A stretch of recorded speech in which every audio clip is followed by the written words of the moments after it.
بسم اللہ الرحمن الرحیم۔ آج ہمارے ساتھ موجود ہیں ادارہ اردو کے بانی، بیستوں کے شاعر، نمل یونیورسٹی کے شعبہ اردو میں پروفیسر ڈاکٹر عابد سیال۔ سر، آپ کی آمد کا شکریہ۔ ادارہ اردو کے پلیٹ فارم سے سر جو ہے وہ سوال کرتے ہیں، بڑی بڑی شخصیات کو بٹھاتے ہیں۔ سوال تو بہت اچھا کرتے ہیں، لیکن اردو دنیا جانتی ہے کہ آپ مقرر بھی بہت اچھے ہیں، تو آج ہم سر سے کچھ ایک دو باتیں جانیں گے۔ سر، آپ کی ایک پوسٹ تھی اور پھر اس موضوع کو آپ نے کافی آگے چلایا بھی۔ ہم چونکہ شاعری سے زیادہ تعلق رکھتے ہیں تو ہم جاننا بھی چاہیں گے آپ کے نزدیک شاعری کیا ہے، اور آپ کی وہ پوسٹ تھی کہ شاعری تمام تر اسلوب ہے۔ غالب نے ایک خط میں لکھا ہے کہ بھائی شاعری معنی آفرینی ہے، قافیہ پیمائی نہیں ہے۔ پہلے سر یہ تھوڑا سا بتا رہے ہیں شاعری کیا ہے، تمام تر اسلوب ہے، اسلوب سے کیا مراد ہے، اور پھر جب غالب کہتا ہے کہ معنی آفرینی ہے تو اس بات کا کیا مطلب ہے؟ بہت شکریہ میرے بھائی، آپ نے بہت عزت والے لفظ میرے لیے بولے، میں شکر گزار ہوں اس پر۔ اب میری جو بات ہے اس کے ساتھ آپ نے غالب کی بات ملا دی ہے، اور اس کا مطلب ہے کہ آپ نے بھڑا دیا مجھے وہاں پہ، لڑا دے ممولے کو شاباش۔ غالب اگر کہے کہ وہ معنی آفرینی ہے تو میں پھر اس پہ کیا کہہ سکتا ہوں؟ میں بھی یہی کہوں گا کہ غالب ٹھیک کہہ رہا ہے۔ لیکن جو ظاہر ہے ہر بات کا ایک تناظر ہوتا ہے، اور اس کے پس منظر کے ساتھ اور سیاق کے ساتھ بات کی جاتی ہے، تو تب جا کر اس کا معنی۔ جب یہ بحث ہو رہی تھی کہ فکر اور اسلوب میں سے شعر کا جو بنیادی عنصر ہے وہ کیا ہے، اس میں نے یہ کہا تھا کہ میرا خیال یہ ہے کہ بڑا عنصر شعر کا جو ہے وہ اسلوب ہوتا ہے، اور ظاہر اس کا ایک حصہ فکر بھی ہے۔ اب یہ اسلوب کیا ہے، اس کا اگر یعنی میرے خیال میں کیا ہے، میرے خیال میں تو نہیں، ویسے ہی ظاہر ہے جو میں نے پڑھا ہے تھوڑا بہت، یہ جتنا میرے سمجھ میں آیا ہے، اگر اس کی وضاحت ہو جائے تو پھر میرے خیال میں یہ سوال باقی ہی نہیں رہے گا کہ فکر ہوتا ہے یا اسلوب ہوتا ہے۔ مثال اسلوب کی اور فن کی یہ ہے کہ مثلاً آپ جس ٹول کو منتخب کرتے ہیں کوئی کام کرنے کے لیے، وہ اس کا فن ہوتا ہے۔ مثلاً اگر آپ پینٹر ہیں، آپ پینٹنگ بنانا چاہتے ہیں، جیسے ہمارے قمر صاحب ہیں یا اور دوست بھی کوئی پینسل اسکیچ بناتے ہیں، تو آپ کے پاس واٹر کلر بھی پڑا ہوا ہے، اور آپ کے پاس آئل بھی پڑا ہوا ہے، آپ کے پاس پینسل جو چارکول ہے وہ بھی پڑا ہوا ہے۔ تو آپ کون سی شے تصویر بنانے کے لیے اٹھاتے ہیں؟ پینٹ سے بناتے ہیں یا واٹر کلر سے بناتے ہیں یا پینسل سے بناتے ہیں؟ یہ اس کا فن ہے، یعنی کون سا حربہ، تکنیک، فن، یہ سب کچھ جو ہے یہ آبجیکٹو ہوتا ہے۔ یعنی آپ بھی چارکول سے بنائیں گے، میں بھی بناؤں گا، یہ بھی بنائیں گے، تو ایک جیسے ہی ہے، وہ ایک جیسی ہوگی، قلم ایک جیسا ہے، چیز ایک جیسی ہے، اس کو ایک جیسا اٹھائیں گے۔ تو تشبیہ کو جب کوئی اٹھاتا ہے تو ایک جیسا اٹھاتا ہے، استعارے کو جب اٹھاتا ہے تو ایک جیسا اٹھاتا ہے، کوئی تکرار صوت استعمال کرتا ہے، کوئی بھی فنی حربہ استعمال کرتا ہے، تو وہ سارے شاعروں کے ہاں وہ ایک جیسا ہے، اس کو آبجیکٹیولی پہچانا جا سکتا ہے کہ آپ دیکھ سکتے ہیں کہ اس کے یہاں تشبیہ ہے یا استعارہ ہے، تو دوسرے کے یہاں تشبیہ ہے یا استعارہ ہے۔ لیکن جو اسلوب ہے وہ آپ سمجھیں کہ ہے یعنی personalized use of a tool, کہ اسی پینٹ کو آپ اٹھاتے ہیں تو کیسا بناتے ہیں، اور اسی پینٹ کو میں اٹھاتا ہوں تو کیسا بناتا ہوں۔ یہ اسلوب ہے۔ یہاں پہ فرق پڑتا ہے فن کے استعمال میں بھی، یعنی اسی فنی حربے کو ایک شاعر استعمال کرتا ہے تو کیا بنا دیتا ہے، دوسرا شاعر استعمال کرتا ہے تو کیا بنا دیتا ہے۔ تو ہم فن کو الگ سے پہچان سکتے ہیں، اسلوب جو ہے اس کا تعلق آدمی کے ساتھ ہے، اسٹائل، یہ پرسنلائزڈ، کسٹمائزڈ ہے۔ آج کل تو ان اصطلاحوں سے ہم واقف ہیں کہ ہمیں کسٹمائزیشن، آپ اپنے فون کو اپنے حساب سے کسٹمائز کر لیتے ہیں، رنگ اپنا اس میں لگا لیتے ہیں، لگاتے انہی میں سے ہیں جو موجود ہوتے ہیں۔ لیکن اگر آپ نے نیلا لگایا ہوا ہے، پیلا لگایا، جتنے آپشنز ہیں ان آپشنز کا استعمال کر کے اپنی مرضی کے آپشن لگاتے ہیں، تو اس کے پیچھے آپ کی پرسنالٹی ہوتی ہے۔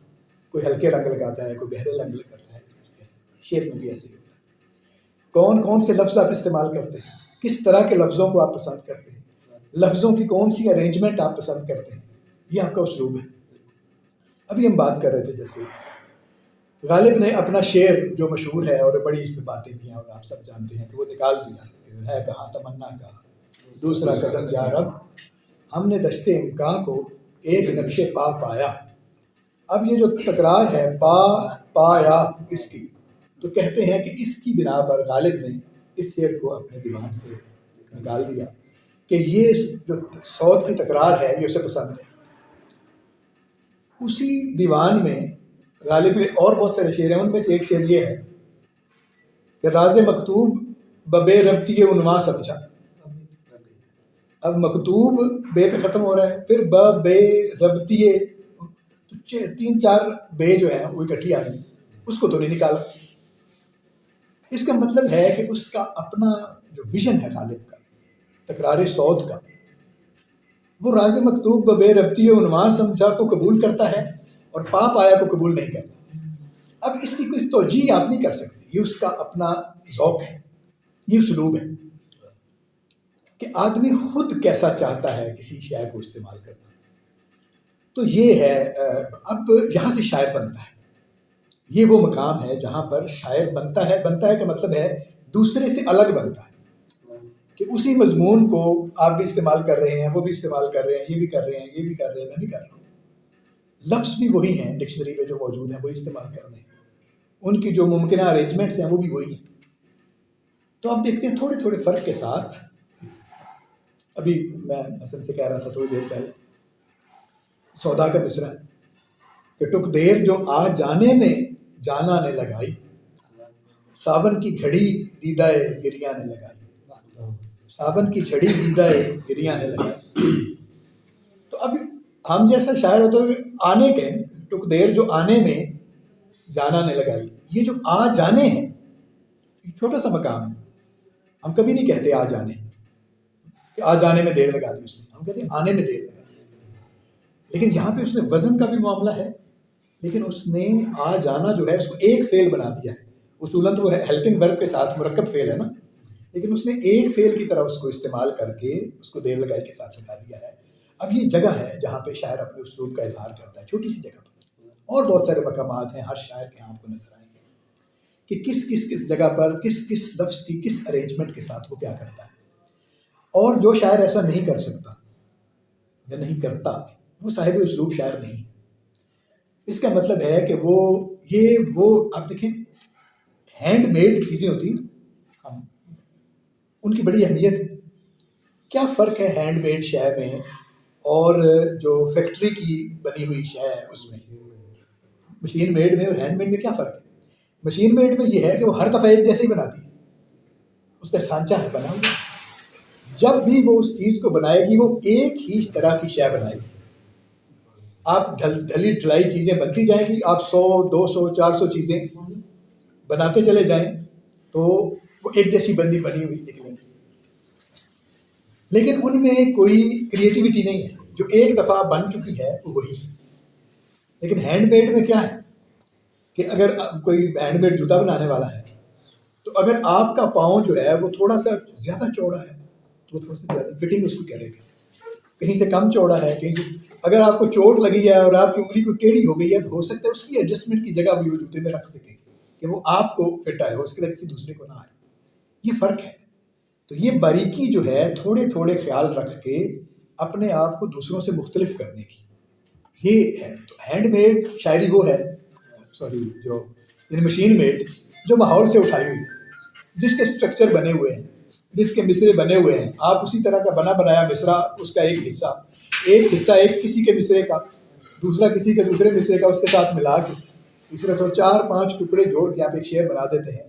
اب ظاہر ہے لفظوں کے ساتھ لفظ رکھے ہوئے ہیں تو کوئی نہ کوئی معنی تو وہ دیں گے، کچھ نہ کچھ اس کو سیٹ کے ساتھ کے وزن بھی پورا ہو جاتا ہے، سب کچھ چیزیں پوری ہو جاتی ہیں. اس میں تشبیہ، استعارہ، مجاز، مرسل وغیرہ بھی ہوں گے، لفظیں، ترکیبیں وغیرہ وغیرہ بھی ہوں گے. لیکن وہ جو پرسنل ٹچ ہے شاعر کا وہ اس میں شامل نہیں. تو اس کا مطلب ہے کہ شعر وہیں پر جا کر بنے گا جس کو آپ شعر کہہ سکتے ہیں، جہاں سے اسلوب شروع ہوتا ہے. اب تک جو میں نے بات کی یہ تو ہے فن کے بارے میں کہ جو فنی معاملات ہیں اسلوب کا تعلق ان کے ساتھ سمجھا جاتا ہے. لیکن آپ دیکھتے ہیں کہ ایک ہی موضوع پر مختلف لوگ مختلف طرح سے سوچتے ہیں. یہ جو سوچ کا مختلف ہونا ہے یہ بھی اسلوب میں شامل ہے. مثلا ہم کہتے ہیں کہ اس کے سوچنے کا ڈھنگ یہ ہے. جب ہم سوچنے کا ڈھنگ کہتے ہیں تو ڈھنگ کا مطلب ہے اسلوب. تو اس کا مطلب ہے فکر کا بھی اپنا ایک اسلوب ہوتا ہے. تو جب فکر کا بھی اپنا اسلوب ہے اور فن کا بھی اپنا اسلوب ہے تو شعر میں یا فکر ہوتا ہے یا فن ہوتا ہے، تو پھر سارے کا سارے اسلوب ہو گیا نا. یعنی فکری اسلوب. غالب جو ہے وہ فلسفیانہ تفکر کا شاعر. آپ چھوٹے سے چھوٹا مضمون بھی آپ دیکھیں غالب کے ہاں کوئی موضوع دیکھیں، اس کے اندر ایک ذرا سی پیچیدگی ہوگی. وہ سوچے گا بات کو، سبجیکٹ بنا کر سوچتا ہے. بات میں ایک ہوتا ہے وارفتگی میں آپ بات کر دیتے ہیں یا آپ انوالو ہو کر بات کریں. غالب کے ہاں آپ کو انوالومنٹ کم نظر آئے گی، اس پر تفکر زیادہ. وہ تو عشق پر بھی غور کرتا ہے. تو غالب عشق سے زیادہ فلسفہ عشق کا شاعر ہے، تصوف سے زیادہ فلسفہ تصوف کا شاعر ہے، زندگی سے زیادہ فلسفہ زندگی کا شاعر ہے. تو اس نے ہر شے کو سوچ کے شے بنا دیا. تو یہ اس کا اسلوب ہے جو اس کے فن میں بھی نظر آتا ہے، اس کے فکر میں بھی نظر آتا ہے. تو یہ میری مراد تھی کہ جب ہم کہتے ہیں کہ شاعری اسلوب ہے تو اس کا مطلب یہ ہے کہ ہر آدمی جہاں سے دوسرے سے مختلف ہوتا ہے، اگر وہ مختلف نہیں کر پاتا اپنے آپ کو تو اس کا مطلب ہے کہ اس کے اسلوب کا میدان شروع نہیں ہوا اور وہ صاحب اسلوب آدمی نہیں ہے. اور اس کی مثال بھی چلے آخر پہ میں ایک آپ کو چھوٹی سی اور دے دیتا ہوں. مثلا تشبیہ ہے. اب تشبیہ ہے یعنی کہ کسی شے کو کسی چیز کی مانند قرار دینا، یہ عام اس کی ہے اور یہ چلتی آ رہی ہے. لیکن کچھ شاعر ایسے ہوتے ہیں جو پلٹا دیتے ہیں تشبیہ کو. یعنی آپ کہیں کہ جب میر یہ کہتا ہے کہ نازکی اس کے لب کے کیا کہیے، پنکھڑی ایک گلاب کی سی ہے، یہ سب سے زیادہ مشہور شعر ہے تشبیہ کا، ہر کوئی یہی سناتا ہے. لیکن یہ تشبیہ روایت میں استعمال کی ہوئی تشبیہ ہے کہ ہونٹ زیادہ خوبصورت ہے، پھول زیادہ خوبصورت ہے، اور ہونٹ کو زیادہ خوبصورت بتانے کے لیے ہونٹ کی پھول کی پکڑی جیسا بتایا گیا ہے. یہ تشبیہ کا مقصد ہے. لیکن یہ میر کا اسلوب نہیں ہے. یہاں پر میر نے روایت کو فالو کیا. میر کا اسلوب وہاں ہے جہاں پر وہ تشبیہوں کو الٹا دیتا ہے کہ جب دوسرے لوگ یہ کہہ رہے ہیں کہ اس کی آنکھیں غزال جیسی ہیں، وہ کہتا ہے کہ وہ سیر کا وادی کی مائل نہ ہوا ورنہ آنکھوں کو غزالوں کی پیروں تلے مل جاتا. یعنی غزال کی آنکھیں اس سے خوبصورت نہیں ہیں، وہ اگر جاتا وادی میں تو غزالوں کی آنکھوں کو پیروں تلے مل جاتا، اس سے کہیں زیادہ بہتر. لوگ خود سے فرحاد سے تشبیہ دیتے ہیں. فیض نے کہا کہ ہم سہل طلب قوم سے فرحاد تھے. ایسے میر یہ کہتا ہے کہ میرے سنگے مزار پر فرحاد رکھ کے تیشہ کہے ہے یا استاد. کوہ کنو مجنوں کی خاطر دشت و کوہ میں ہم نہ گئے، عشق میں ہم کو میر نہایت پاسے عزت دارا ہے. کہ وہاں پہ ان کی عزت بنی ہوئی تھی کوہ دشت میں مجنوں اور فرحاد کی، تو ہم ادھر نہیں گئے کہ عزت داروں کی عزت کا ہمیں پاس ہے، ہم وہاں جاتے تو ان کا کیا بنتا. اور آ کے سجادہ نشین کیس ہوا میرے بعد، نہ رہی دشت میں خالی کوئی جا میرے بعد. کہ پہلے میں تھا. اور بھی وہ یہ جو پہلے میں والا بھی ہے، وہ ہوا خواہ چمن ہوں کہ چمن میں ہر صبح پہلے میں جاتا تھا اور باد صبا میرے بعد. لوگ صبا سے تشبیہیں دیتے ہیں کہ صبا جیسا نرم و نازک ہے یا پہلے جاتا ہے، یہ سب صبا کی خصوصیت ہے. وہ کہتا ہے کہ چمن میں بھی میں صبا سے بہتر ہوں کیونکہ پہلے میں جاتا ہوں اور باد صبا میرے جاتا. تو یہ جو اپنی اہمیت کا احساس ہے جو فرحاد سے بھی بڑا ہے، یہ جو اپنی اہمیت کا احساس ہے جو صبا سے بھی پہلے ہے، یہ جو اپنے محبوب کی آنکھوں کی جو اس کی خوبصورتی کا احساس ہے جو غزالوں سے بڑھ کر، یہ تشبیہوں کو تلمیحوں کو الٹانے والی بات ہے. تو یہ اسلوب ہے، یہ روایت میں کہا ہوا نہیں ہے، یہ اس کا اپنا طریقہ ہے. تو ظاہر ہے وہ ہر جگہ تو ایسا نہیں کرے گا، لیکن جہاں جہاں کرے گا وہاں وہ اپنے اسلوب کی جھلک دکھائے گا. اور بہت ساری چیزیں. سر یہاں پہ آپ نے دو باتیں کی، فکر اور اسلوب کی. فکر ظاہر ہے آپ کے مطالعے سے، مشاہدے سے اور اس سے پیدا ہوتی ہے اور وہ پروان چڑھتی ہے اور آپ سوچتے ہیں. اسلوب بھی بنایا جاتا ہے، ظاہر ہے اس میں تشبیہات استعمال ساری چیزیں لائی جاتی ہیں. گویا یہ مشاہدے، مطالعے اور مشق کا معاملہ ہو گیا. تو اس سب میں شعر کہنے کی صلاحیت کہاں گئی؟ اگر یہی سب کچھ ہے، جو جتنا صاحب مطالعہ ہے، جو جتنا جانتا ہے وہ اتنا اچھا شاعر ہونا چاہیے، یعنی نقادوں کو بہت اچھا شاعر ہونا چاہیے. تو پھر شعر کہنے کی صلاحیت کہاں گئی؟ ایسا کچھ سیکھ کے، جان کے، سب کو سامنے رکھ کے ان کے استعمال کو کرنا ہے، اس کو روئے کار لا کے اپنا اسلوب بھی بنانا ہے اور اپنی فکر کو بھی پالش کرنا ہے. پھر یہ نقاد اچھے شاعر ہوتے. اگر پڑھا لکھا ہونا نہیں آ رہا ہے، بالفرض میں مزید بات کرتا ہوں، اگر اقبال اگر اتنا پڑھا ہے، باہر گیا کہا ہے، تو اقبال سے زیادہ لوگ پڑھے لکھے ہیں تو شاعر بھی ہیں، تو وہ اقبال سے بہتر شاعر ہوتے ہیں. تو اس میں جو شعر کہنے کی صلاحیت ہے، جو ملکہ ہے، وہ بھی تو کوئی معنی رکھتا ہے سر، کہ صرف مشق اور مطالعہ ہی ہے؟ دیکھیں نا، یہ جب آپ پھر کوئی، میں گزارش کروں گا، جب آپ بات کر رہے ہیں تو ایک تناظر میں کریں. جیسے تو آپ کہیں کہ مثلاً کوئی ڈرائیور ہے، تو کون اچھا ڈرائیور ہے جی بتائیں. اب ہم بات کر رہے ہیں کہ جو دائیں طرف سے گھما سکتا ہے، بائیں طرف سے گھما سکتا ہے، گاڑی کا ٹائر کھڑا کر سکتا ہے. اب اس میں یہ سوال ہی نہیں ہے کہ ایسا آدمی جس کو گاڑی نہیں چلانی آتی، اس کی تو بات ہی نہیں ہو رہی نا. یہ تو بات ہی اس آدمی کی ہو رہی ہے جو ڈرائیور ہے. دیکھیں نا، مقابلہ شاعروں کے درمیان ہے، پڑھے لکھے آدمیوں کے درمیان نہیں ہے. یعنی یہ ساری باتیں متعلق ہی اس آدمی سے ہیں جو بیسیکلی کوالیفائی کرتا ہے شعر کہنے کو. اور صرف شعر کہنے کو، تو میں نے آپ سے گزارش کی کہ اگر آپ 5-7 شعر اکٹھے کریں اور ان کے مختلف ٹکڑے چن کے ایک بہر میں جو پورے آتے ہیں پورے کر لیں تو شعر تو بن جائے گا. تو اتنی صلاحیت رکھنے والا آدمی ہمارے ماحول میں تو اپنے آپ کو شاعر ہی کہتا ہے. لیکن میں تو یہ گزارش کر رہا ہوں کہ وہ اتنا سا کام کر لینے کی بنیاد پر شعر، جو صاحب اسلوب شاعر ہے، وہ اس کے لیے کوالیفائی نہیں کرتا. یہ جو ہم باقی باتیں کر رہے ہیں یہ اس شاعر کے لیے ہیں جو اپنے اسلوب کی طرف دھیان کرنے والا شاعر ہے، اور وہ ساری بیسک جو ریکوائرمنٹس ہیں وہ پوری کر چکا ہے، کوالیفائی کر چکا ہے. تو اس وجہ سے عام آدمی جو ہے جس کو شعری صلاحیت نہیں ہے، اس کے ساتھ سے یا اس بات کا تعلق ہی نہیں ہوتا. وہ تو ویسے ہی اس ساری بحث اور گفتگو سے باہر ہے. اچھا سر، میرا تھوڑی سی شعری صلاحیت پہ بات کریں. یہ شعوری عمل بھی کہیں کہیں تو ہے. لوگ اس سے یہ تاثر بھی لیتے ہیں کہ یہ کوئی مشینی عمل ہے، یہ کوئی اس کو جو ہے نا کہتے ہیں کاریگری کر رہے ہیں، یہ مستری پونا کر رہے ہیں. ایسے لوگ بھی باتیں سوشل میڈیا پہ کرتے ہیں. اور یہ ہوتی ہے تو شعری صلاحیت اصل میں کیا چیز ہے؟ اس کو ہم کہتے ہیں کہ یہ شاعر ہے. اس کے بعد اسلوب، آپ نے کہا بات کی بات ہے، تو شاعر کون ہے بنیادی طور پر؟ شعر بنیادی شے کیا ہو؟ جی جی جی، اصل میں نا دو چیزیں ہیں. ایک شے دونوں طرح سے، یعنی ناپنے کے دونوں پیمانے ہوتے ہیں. یعنی کوانٹٹی بھی ایک پیمانہ ہے اور کوالٹی بھی ایک پیمانہ ہے. یہ دونوں پیمانے ہیں نا.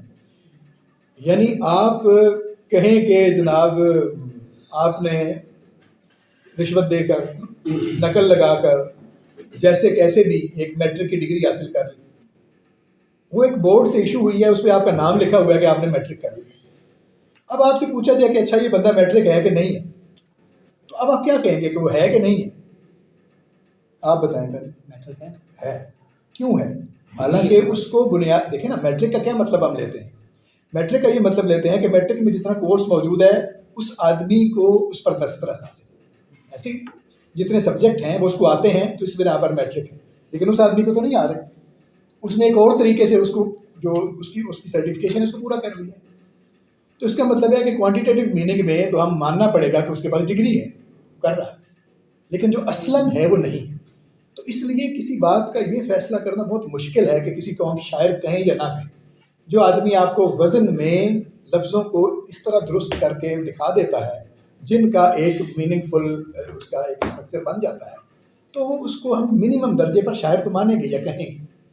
وہ اس نے گھڑ کے بنا لیے ہیں، وہ اس نے نقل کر کے بنا لیے ہیں، وہ اس نے کسی سے سیکھ کے بنا لی، جیسے کیسے بھی کر لی ہیں. اگر اس نے کوئی ایسی ارینجمنٹ کی ہے جو ایز اٹ از پہلے سے موجود نہیں ہے، کیونکہ ایز اٹ از جو موجود ہے وہ تو سرکہ ہو گیا نا، سیدھا سیدھا کہ آپ کا شعر ہے میں نے اپنے نام سے لکھ لیا، تو یہ تو سرکہ ہے. لیکن اگر کسی سے سیکھ کے مدد لے کر کسی نہ کسی طرح یا خود اپنے ڈھنگ سے اس کو بنا لیا ہے، تو جو منیمم شاعر کی کوانٹیٹیو ڈیفینیشن ہے اس میں تو وہ پورا اترتا ہے. تو یہی تو میں گزارش کر رہا ہوں کہ اتنے سارے شعراء کے ہجوم میں صاحب اسلوب آدمی کہاں سے نکلنا شروع ہوتا ہے؟ وہاں سے جہاں پر وہ کچھ ایسی ارینجمنٹ کرنے کی بھی صلاحیت رکھتا ہے جو ماحول میں موجود نہیں ہے، وہاں سے شاعر کا آغاز ہوتا ہے. اس سے نیچے نیچے جو ہیں وہ نام کے شاعر تو ہو سکتے ہیں لیکن مطلب کام کے شاعر نہیں کہہ سکتے. تو اس وجہ سے دوسری بات یہ ہے کہ یہ کوئی ایسی بھی بات نہیں ہے کہ یہ وہی دائرہ اسلام والی بات ہے کہ ہمیں کیا ملے گا کسی کو یہ کہہ کے کہ یہ شاعر نہیں ہے. اگر کوئی کہتا ہے کہ میں ہوں، جیسے مسلمان ہونے کا بھی یہی ہے نا کہ اگر آپ کو کوئی کہتا ہے کہ میں مسلمان ہوں تو آپ کو دوسری بات نہیں پوچھنی چاہیے کہ کس بنا پر. ٹھیک ہے وہ جانے اور اس کا بتا جانے. اسی طرح اگر کوئی شاعر ہے اور وہ ایسے کر ٹھیک ہے کر لیں، جب وہ اپنا کلام سامنے لائے گا، دوسرے لوگوں کا کلام سامنے آئے گا، ہم اس کا کوئی موازنہ کریں گے، پھر ہم خود فیصلہ کریں گے اپنے دل میں کہ وہ شاعر ہے کہ نہیں ہے کہ نہیں. ایسی کہتے کچھ 32,000 کہتے ہیں، کچھ 36,000 شعراء میر کے زمانے میں موجود تھے. آپ کو کتنوں کے نام آتے ہیں؟ وہ ہر آدمی جو ہے ایک چھوٹا چھوٹا کتابچہ جو ہے جس پہ اس کی غزلیں لکھی ہوتی تھی اپنی جیب میں دبائے ہوئے. ماحول میں شاعری موجود ہے تو ہر آدمی کو تھوڑا تھوڑا ڈھنگ آتا ہے. ایسے ہی تو بس تھوڑی بہت کرکٹ کھیلنی تو آپ کو بھی آتی ہوگی, مجھے بھی آتی ہے, ایسے ہی تو آپ بالنگ بھی کرا سکتے ہوں گے. اسی طرح سارے کام بندے کو تھوڑے تھوڑے آتے ہیں. تو جو چیز ماحول میں ہوتی ہے اور آدمی اس کی طرف متوجہ ہوتا ہے, تھوڑا بہت اس کا ڈھنگ اس کو آ جاتا ہے. تو میں سمجھتا ہوں ہم جیسے شاعر جو ہیں ایسے گزارا کرنے والے, ہم اچھے قارئین ہیں, اصل میں شعر کے اچھے سامع ہیں. یہ بھی بہت بڑی بات ہے کہ ایسا ہو جائے. شعر بنانے والا آدمی, شعر تخلیق کرنے والا آدمی جو ہے وہ ذرا اور سطح کا ہے.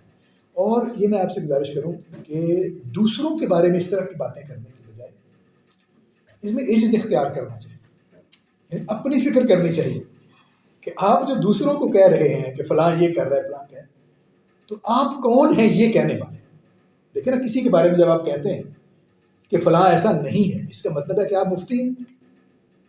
آپ نے آپ کو یہی سمجھ رہے ہیں نا کہ جب دوسرے کے بارے میں آپ یہ حکم لگا رہے ہیں, تو پہلے آپ خود تو سوچیں نا, کیا آپ اس قابل ہیں کہ کسی دوسرے شخص کے بارے میں یہ کہہ سکیں, کس بنا پر کہتے ہیں. اپنے قد کا بھی اندازہ لگانا چاہیے. اس لیے میرا خیال ہے کہ یہ سوشل میڈیا کی باتیں ہیں, وہیں پہ ان کے سوال بھی ہیں, وہیں پہ ان کے جواب بھی ہیں, وہی ان کا دائرہ بھی ہے. یہ سنجیدہ باتیں نہیں, ہمبل ہونا چاہیے اور مطلب انکلوسیو ہونا چاہیے. مانیں, دیکھیں ایک بھی اگر کسی نے اچھا مصرع لکھ دیا, وہ آپ لکھیں یا آپ لکھیں یا آپ لکھیں, وہ مجموعی جو شعری ماحول ہے اس کا سرمایہ ہے, اس کے اندر آ گیا, وہ اب سب کا سرمایہ ہے. خوش ہونا چاہیے اس بات پر کہ سارے کوشش کر رہے تھے, تو ان میں سے ایک آدمی نے ایک اچھا مصرع جو ہے مجموعی شعری سرمایہ میں شامل کر دیا, تو ہمارا مجموعی سرمایہ ہے, شاعری مجموعی طور پر رچ ہو گئی. تو وہ کام آپ کریں یا میں کریں, ظاہر ایسی ٹیم ورک ہے, سارا معاشرہ کر رہا ہے. تو جو تھوڑا تھوڑا کرتا جائے اس سب کو تسلیم کرنا چاہیے کہ یہ کر رہا ہے. اور ایک ایک شعر پہ بندہ کھڑا ہے, دل کے پھپھولے جل اٹھے سینے کے داغ سے, اس گھر کو آگ لگ گئی گھر کے چراغ سے. ایک ہی شعر ہے بندے کا اور تاریخ میں موجود رہے گا.